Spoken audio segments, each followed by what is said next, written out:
கர்த்தருக்கு ஸ்தோத்திரம். ஜூன் 19. கிறிஸ்துவுக்குள் பிரியமானவர்களே, அனுதினமும் தேவனோடு.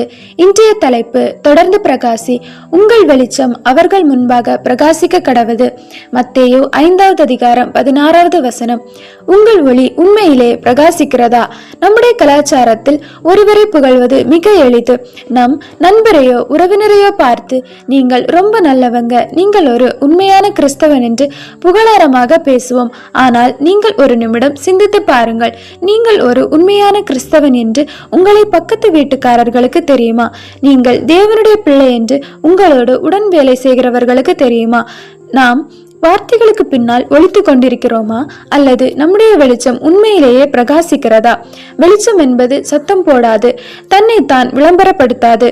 ஆனால் அது எரியும் போது பேச வேண்டியதில்லை, எல்லாருக்கும் அது நன்றாக ஒளி கொடுக்கும். நம்முடைய வாழ்க்கையில் கிறிஸ்துவின் ஒளி பிரகாசிக்கிறதா? தேவனுடைய குணநலன்களை கிறிஸ்துவை அறியாத ஜனங்களுக்கு வெளிப்படுத்துகிறோமா? நீதி நேர்மையுடன் மற்ற ஜனங்களோடு பழகுகிறீர்களா? நற்கிரியைகளே கிறிஸ்துவை காட்டும் கண்ணாடி.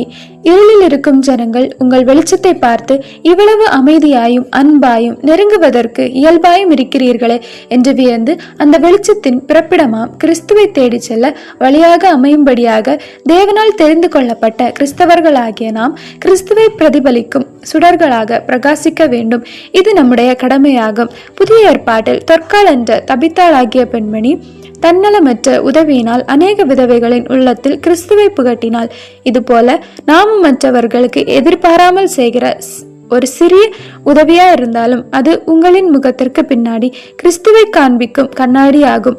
நீங்கள் பேசாத போது பேசும் ஒளிதான் உங்கள் நற்கிரியைகள். நீ கிறிஸ்துவனாக பிறந்தது தேவனுக்கு சாட்சியாக வாழவும், இயேசுவை அறியாதவர்களுக்கு மத்தியில் மாட்சிமையாக வாழவுமே.